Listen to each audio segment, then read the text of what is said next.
Hey everyone, welcome back to Fleur Fluency. I'm Fleur. And I'm Haren. Now, before we start today, I want to ask you something. Have you ever been in a conversation in English and someone asked you a simple question and your brain just stopped? Nothing, completely blank. You smiled, you nodded, and you had no idea what to say? You just described my entire life. Like someone asks me, "How's it going?" And I'm standing there thinking, is this a medical question? Do they want my full life story? What is the correct answer here? Exactly. And that's why today's episode is so important. We're going to go through the most common English questions, the ones you hear every single day, and we're going to give you the best, most natural answers. So stay with us. This episode could change everything. No pressure, though. Just everything. Just everything, yes. All right, let me dive in. Okay, let's start with the very basics, the most common question in the English language. Are you ready? I was born ready. Ask me. How are you? I'm fine, thank you. And you? There it is, the classic robot answer. I'm fine, thank you. And you? Every English learner learns this on day one. And listen, it's not wrong, but it sounds a little stiff, a little formal, like you're answering a questionnaire, not talking to a friend. Right. So what should I say instead? Great question. So here are some natural, relaxed ways to answer how are you? And I want you listening right now to repeat these with us. Ready? Let's go. Number 1, I'm doing great, thanks. Let's say that together. I'm doing great, thanks. I'm doing great, thanks. That feels much more natural. It does, right? Number 2, pretty good, how about you? Say it. Pretty good. How about you? Oh, I like that. Short, friendly, and you're immediately asking the other person too. Exactly. That's the key. A conversation is not a one-way street. When someone asks how you are, it's polite and natural to ask them back, how about you? Or, and you. These small phrases keep the conversation moving. Okay, so what if things are not great? What if it's a Monday morning and you did not sleep well and you spilled coffee on your shirt? A very specific Monday morning. I'm speaking from experience. Okay, so when things are not perfect, here are some honest but polite answers you can say. Not bad, thanks. That means things are okay, not great, but I'm surviving. Or you can say, a little tired, but I'm good. That's very natural. Or my personal favorite, could be better, but I'm not complaining. Could be better, but I'm not complaining. Ooh, that's interesting. So what does that mean exactly? It means, yes, things could be better in my life right now, but I'm choosing not to complain about it. It sounds mature, a little funny, and very natural. Native speakers say this all the time. I love it. Let me repeat it. Could be better, but I'm not complaining. Perfect. And one more. If you're having a really fantastic day, you can say, I'm on top of the world, which means you feel amazing. Or simply, I couldn't be better, meaning life is perfect right now. I love I couldn't be better. It's like saying you can't improve on this. Maximum happiness achieved. Exactly. Maximum happiness achieved. Okay, so after how are you, what usually comes next in a conversation? Usually something like, what have you been up to? Or what's new with you? Yes, exactly. And these questions terrify English learners, am I right? Oh, absolutely. What have you been up to? I used to panic because I thought I needed to have something really interesting to say, like, oh, I climbed a mountain last weekend. I wrote a book. I learned how to fly a helicopter. Yes, but in real life, the answer is usually much simpler. What have you been up to is just another way of asking, what have you been doing lately? And the truth is, you don't need an exciting answer. You just need a real one. So what's a good answer? Here are some natural, everyday answers you can say. Oh, not much, just working and relaxing. That's perfect, simple, and real. Or, I've been pretty busy lately, actually. Or, same old, which is a great phrase meaning nothing has really changed in my life. Same old, same old. I love that. It's so honest. Let me repeat it. Same old, same old. Right. And another common one, I've just been taking it easy. That means relaxing, not doing anything too intense. Taking it easy. That's a beautiful phrase. I want to be someone who takes it easy. Yes, don't we all? Okay, let's look at another very common small talk question. How was your weekend? Ooh, okay. So how do I answer that? Well, it depends on your weekend. If it was good, you can say, "It was really nice, thanks. I went out with some friends." Or, "It was great. I finally got some rest." That word finally is very natural here. It shows you really needed that rest.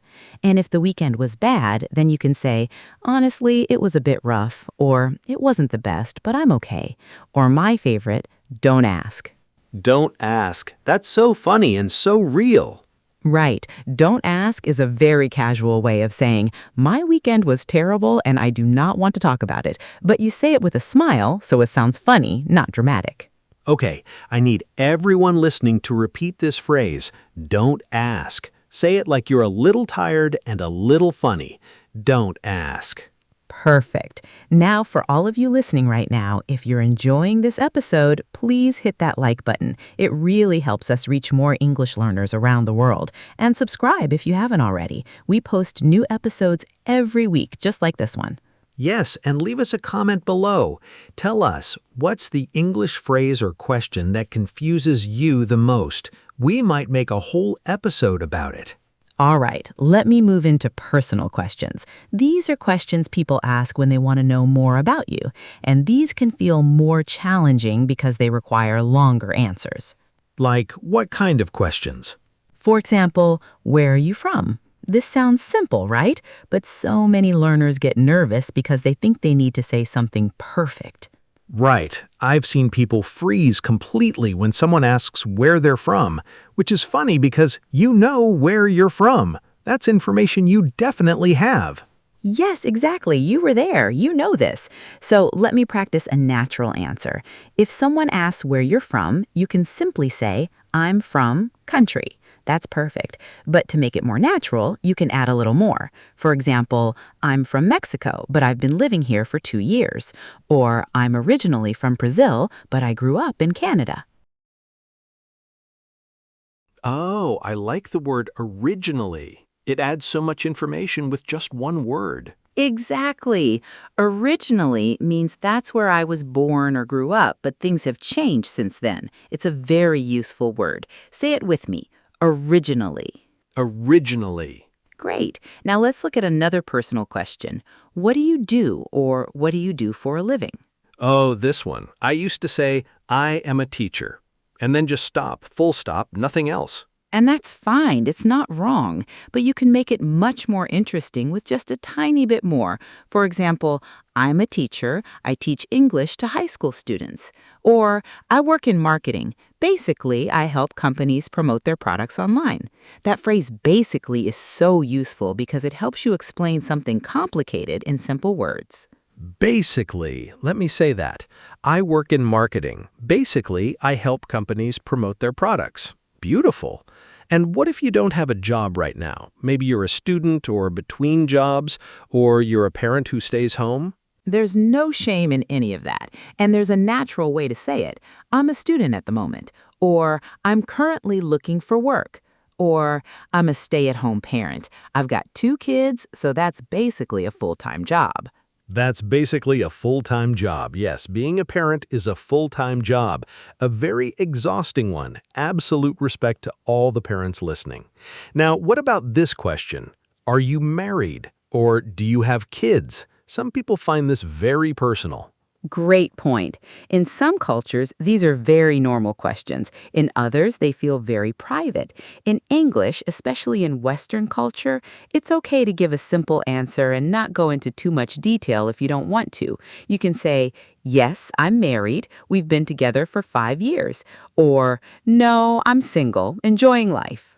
Enjoying life. I love that answer. It's confident and positive. Right. And if you don't want to answer at all, you can say politely, "Oh, I'd rather keep that private, actually," or just change the subject smoothly. That's also a skill. Let me repeat that phrase. I'd rather keep that private. Very polite, very direct. I'd rather keep that private. That's such a good phrase. Let's say it again. Everyone listening, repeat after us. "I'd rather keep that private." Now we move to one of my favorite types of questions, opinion questions. These are questions like, what do you think about, or what's your favorite? These are great for conversation because everyone has opinions. Oh, yes. And opinions are something you can always talk about, even if your grammar isn't perfect. The important thing is to express yourself. Exactly. So let's say someone asks you, what's your favorite food? How do you answer that naturally? Well, you don't just say the food, you explain why. I love pasta because it's so comforting. Or, my favorite food is sushi. I could eat it every day. Perfect. That phrase, I could eat it every day, is very natural and expressive. It means you love it so much you'd never get tired of it. Let's repeat, I could eat it every day. I could eat it every day. For me, that's chocolate, just saying. Same, honestly. Now, what about this question? What do you think about blank? For example, what do you think about learning English online? So to answer an opinion question, it's important to have a structure. You state your opinion, then give a reason. Exactly, and here are some great phrases to introduce your opinion. I think that, in my opinion, personally I feel that, or to be honest, which signals you're about to say something sincere. And what if you're not sure? What if you have mixed feelings? Great question. If you're not sure, you can say, that's a tough one, which means it's a difficult question, or I'm not sure actually, I can see both sides. That phrase, I can see both sides, means you understand the arguments for and against something. I can see both sides. That's a really mature phrase, very balanced. Let me repeat it. I can see both sides. And here's a really useful phrase when you disagree with someone, but you want to stay polite. I see your point, but I think. So you're not saying they're wrong, you're acknowledging their view first, then sharing yours. I see your point, but I think. Oh, that's gold. I see your point, but. Say it one more time. I see your point, but I think learning English in a classroom has its advantages too. Very natural, very polite. So, to summarize, when someone asks your opinion, use phrases like, I think that, personally I feel that, to be honest, I can see both sides, and I see your point, but. Brilliant summary. Now let's talk about preference questions or would you rather questions. These are so common in English conversation and also in English exams. Oh, yes. Would you rather live in the city or the countryside? Exactly. So the structure to answer is, I'd rather blank because blank. For example, I'd rather live in the city because I love the energy and there's always something to do. I'd rather live in the city because I love the energy and there's always something to do. Let me practice. I'd rather live in the countryside because it's peaceful and I love nature. Perfect answer. Natural grammar, clear reason. Now you try, everyone listening. Pick one, city or countryside. Start your answer with I'd rather and give one reason. Pause the video if you need to. We'll wait. Did you do it? Great job. Keep practicing that structure. Now, here's a skill that many intermediate learners need but rarely practice, asking for clarification. This means asking someone to repeat or explain something because you didn't understand. And this is so important because in real conversations, things happen fast. People speak quickly, they use slang, they mumble, and you need to be able to say, wait, can you say that again? Without feeling embarrassed. Exactly. And here's the truth. Native speakers ask for clarification all the time. It's completely normal. There is no shame in saying, I didn't quite catch that. I didn't quite catch that. That's such a good phrase. Catch here means understand or hear. I didn't catch what you said. Let's repeat it. I didn't quite catch that. Good. Here are more phrases for clarification. Sorry, could you repeat that? Very polite, very common. Or could you say that again, please? Also very polite. Or for when you heard the words but you didn't understand the meaning, sorry, what do you mean by that? What do you mean by that? That's a really useful one. It's not saying I didn't hear you. It's saying I heard you, but I don't fully understand. Exactly. And another good one? Could you explain that a bit more? A bit more means a little more, so you want more information, more detail. Or if someone speaks too fast, sorry, could you slow down a little? And a good native speaker will always be happy to do that. Can we talk about this? Because some learners feel embarrassed to ask, could you slow down? They think, will the person be annoyed? Great point. The answer is almost never. In fact, most people appreciate it when you're honest. It's much better to say, sorry, could you slow down, than to nod and smile and have absolutely no idea what's happening. Guilty. I've done so much nodding and smiling in English conversations, just nodding completely lost. We've all done it. But with these phrases, you don't have to anymore. Let's review them quickly. Repeat after us. I didn't quite catch that. Could you repeat that, please? What do you mean by that? Could you explain that a bit more? Sorry, could you slow down a little? Excellent. Those 5 phrases right there could save you in so many real-life situations. Remember them. Okay, let me move to future plans. People love asking about the future. What are you planning to do? Or do you have any plans for the holidays? Or what do you want to do with your life? That last one, what do you want to do with your life? Relax. I'm still figuring it out. Right, we're all figuring it out. Okay, so let me look at these questions. What are your plans for the weekend? A very common question on a Friday. So you can say, I'm planning to. That's a great structure. I'm planning to visit my family, or I'm thinking of going to the beach. Thinking of means you have an idea, but you're not 100% sure yet. Good. And what if you have no plans? What if your plans are absolutely nothing? Then you can say, I haven't made any plans yet, or honestly, I'm just going to stay home and relax. That is a completely valid answer. Don't be embarrassed by a quiet weekend. Absolutely. And here's a fun phrase for no plans. I'm going to take it easy this weekend.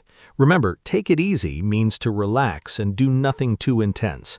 Or, I'm just going to go with the flow, which means you'll see what happens. No fixed plan.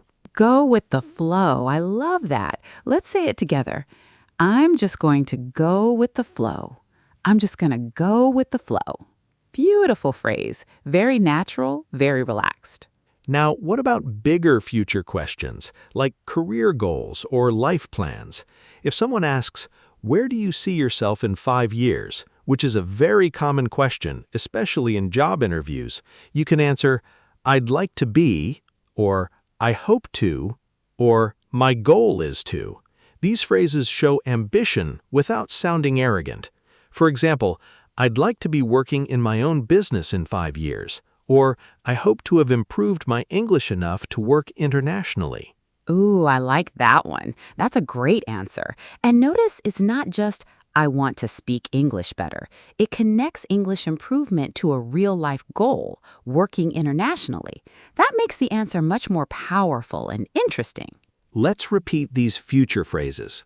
I'm planning to, I'm thinking of, I'd like to, I hope to, my goal is to, and I'm going to go with the flow.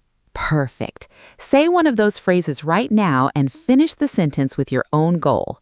Pause the video and do it, seriously. Even 30 seconds of speaking practice makes a huge difference. Now, let's talk about past experience questions.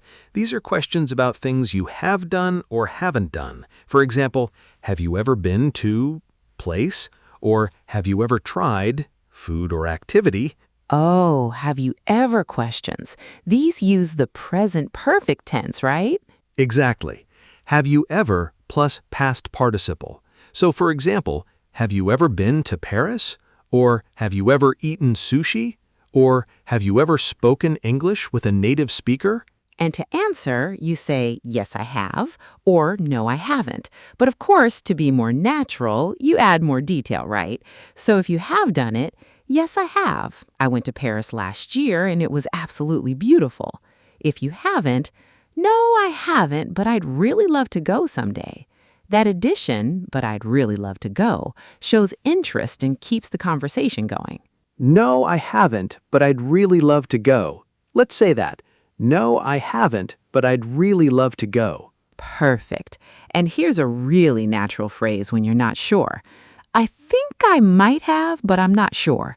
Or when you tried something once, I did once actually. That word actually often signals that something is a little surprising. I did once actually. That sounds so natural, like, oh, funny you mention it. Exactly. Let's look at more past questions. What was the best trip you ever took? Tell me about a time when you were really proud of yourself. What was the most difficult thing you've ever done? These are great storytelling questions, and to tell a story in English naturally, you use past tenses, of course, but also connectors like first, then, after that, in the end. Yes, these connectors make your story flow beautifully. So, for example, if someone asks, "Tell me about a time you were proud of yourself," you could say, "Well, I remember when I got my first job. First, I was really nervous. Then, I prepared really hard for the interview. After that, I went in and did my best, and in the end, I got the job. I was so proud." That is such a clear, natural story. First, then, after that, in the end. Let's repeat those connectors. First, then, after that, in the end. Use these in your next story in English. They will make you sound so much more fluent. Now, let me talk about something really practical. What do you say when someone asks for your advice or when they're describing a problem? This is tricky because sometimes people just want to vent. They want you to listen. And sometimes they actually want advice. It's important to know the difference. That's such a good point. And in English, you can actually ask which one they want. You can say, "Do you want advice or do you just want to talk?" That's very direct and very caring. Or more softly, "I'm here if you want to talk about it."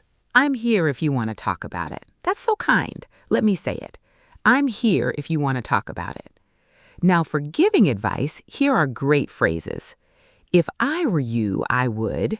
This is a very natural way to give advice. Have you tried? Suggesting something they might not have considered.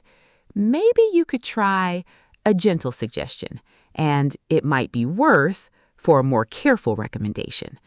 Let me give an example. Imagine a friend says, "I'm really stressed about my English exam." I can say, "If I were you, I would practice a little every day instead of studying for many hours at once." Or, "Have you tried listening to English podcasts?" Or, "It might be worth asking your teacher for extra help." Perfect examples, all very natural, all very helpful. Now, what if someone asks you for advice and you're not sure what to say? You can say, that's a tough one, meaning it's a difficult situation. Or, "I'm not sure, but maybe," honest and humble. Or, "That sounds really hard. I'm not sure I'm the best person to advise on this, bud." I love that last one. It's honest. You're saying you might not be the expert, but you're still trying to help. Exactly. And sometimes the best thing you can say is, "I think you should trust yourself on this one." Very encouraging. I think you should trust yourself on this one. Beautiful. Let's repeat our advice phrases. If I were you, I would. Have you tried? Maybe you could try. It might be worth. I'm not sure, but maybe. Let's talk about another very common conversation topic, daily life and routines. People ask things like, "What time do you usually wake up?" Or, "What do you do to relax?" Or, "How do you spend your evenings?" These feel easy, but people still get stuck because they want to give the perfect answer instead of a natural one. Right. So let's just practice being natural. What do you do to relax? Oh, okay. Let me answer naturally. To be honest, I love watching series on TV, especially drama series. And I also like going for walks when the weather is nice. It really clears my head. Perfect. Notice what was done. Answering with, "to be honest," natural opener, giving 2 examples, and ending with a reason. It clears my head. That phrase means it helps you think clearly, remove stress. It clears my head. Let me say that, going for a walk really clears my head.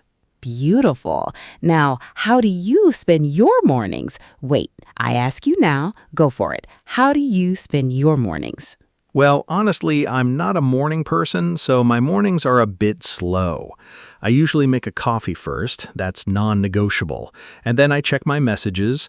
After that, I try to do something productive like read or exercise, but some days I just sit there and stare into space for 20 minutes. Stare into space. We all do that. That phrase means you're looking at nothing, just daydreaming. Stare into space. Exactly. So you see, a natural answer doesn't have to be perfect or impressive. It just has to be real and honest. And these kinds of answers make conversations interesting. Now let's practice a few more daily life phrases. I usually, I tend to, I'm not really a morning person or night person. I try to, some days I, Great. And let's focus on this. I tend to means I usually do. It's a slightly more sophisticated way to express your habits. I tend to stay up late on weekends. I tend to eat a big breakfast. Very natural. I tend to get distracted very easily. That's very true for me. Same, honestly. Okay, let's try one more. I'm not really a morning person. Say that. I'm not really a morning person. I'm not really a morning person. And the opposite, I'm definitely a morning person. I love getting up early. I cannot say that. It feels like a lie. Fair enough, fair enough. Okay, we're coming to the end, but I want to talk about something really useful. What to do when you get a question in English and you don't know the answer, or you need time to think. This is so important because in real conversations, you're not given 30 seconds to prepare. The question comes and you need to respond. Exactly, and the worst thing you can do is freeze and say nothing. Instead, use what we call filler phrases or thinking phrases. These are short phrases that give you time to think without the conversation stopping awkwardly. Oh, I know some of these, like well at the start of a sentence. Yes, well is one of the most natural starters in English. It says, well, I'm thinking, I have an answer, give me a moment. Other great ones, let me think about that for a second.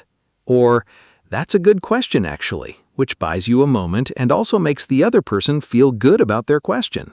Smart. That's a good question, actually. Let me practice saying that very naturally. That's a good question, actually. Perfect. Other thinking phrases, to be honest, you know what, I think, off the top of my head, which means your first thought without deeply thinking about it, off the top of my head, I'd say, Great example. And one more. I'm not entirely sure, but which is honest and natural. You don't have to pretend to know everything. Being honest actually makes you sound more confident, not less. that's such an important point. So let's review all the thinking phrases. Repeat after us. Well, let me think about that. That's a good question, actually. To be honest, off the top of my head, I'm not entirely sure, but These little phrases can transform your conversations. You'll sound more confident, more natural, and more like a real English speaker. okay, we've covered so much today. Let's do a quick review of everything. Excellent idea. Let's go through it fast. Greeting questions. Instead of just, I'm fine, thank you, and you, try, I'm doing great, thanks, or pretty good, how about you, or could be better, but I'm not complaining. Small talk. Same old, same old. I've been taking it easy. Don't ask. Personal questions. I'm originally from, I work in, basically I'd rather keep that private. Opinion phrases. I think that personally, I feel I can see both sides. I see your point, but I think Preference. I'd rather X because Y. clarification. I didn't quite catch that. Could you slow down a little? What do you mean by that? Future plans. I'm planning to, I'm thinking of, I'm going to go with the flow. Past experiences. Have you ever? Yes, I have. I went. No, I haven't, but I'd love to. Story connectors. First, then, After that, in the end. Advice. If I were you, I would, have you tried? It might be worth thinking phrases. Well, that's a good question, actually. Off the top of my head, I'm not entirely sure, but Wow, that's a lot of phrases, but they're all so natural and so useful. all right, everyone, now it's your turn. We're going to ask you some of these questions, and we want you to answer out loud. Seriously, pause the video, answer out loud, and then press play again. Speaking practice, even alone, is incredibly powerful. Question 1. How are you today? Really, how are you right now? Answer with a complete sentence and a reason. Question 2. What have you been up to lately? Give us at least 2 sentences. Question 3. What's your favorite way to relax? Tell us what you do and why. Question 4. Have you ever spoken English in a real situation outside of class or YouTube? Tell us what happened. Use first, then, in the end. Question 5. Where do you see yourself in 3 years? Use I'd like to or I hope to. These are great conversation practice questions. Say your answers out loud, write them down, record yourself, whatever works for you. This episode was amazing. I feel like I could go talk to anyone in English right now. That's the goal. And you know what? You absolutely could. You have the vocabulary, you have the phrases, you just need to use them. The only way to get better at speaking English is to actually speak English. Don't wait until you're ready. You're already ready. Don't wait until you're ready. I love that because ready never really comes. You just have to start. Exactly. And we are so proud of everyone who showed up for this episode. Whether you're cooking dinner right now, sitting on the bus, studying at your desk, or lying in bed at night, you are investing in yourself, and that matters. Oh, that's beautiful. I love our listeners. We really do. Now, before we go, we have a question for you in the comments. Here it is. What is the English question that you find the most difficult to answer? Is it, what do you do? How are you? Where do you see yourself in 5 years? Or something else entirely? Tell us in the comments. We read every single comment and we take note. Your answers might become our next episode. And if this episode helped you, and I really hope it did, please give it a like, share it with a friend who's learning English, and hit subscribe so you never miss an episode. We post every week right here, more conversations, more phrases, more natural English just for you. Thanks for listening, everyone. Keep going, keep practicing. You're doing so much better than you think. Until next time, take care, stay curious, and keep speaking English. Bye, everyone. See you next time.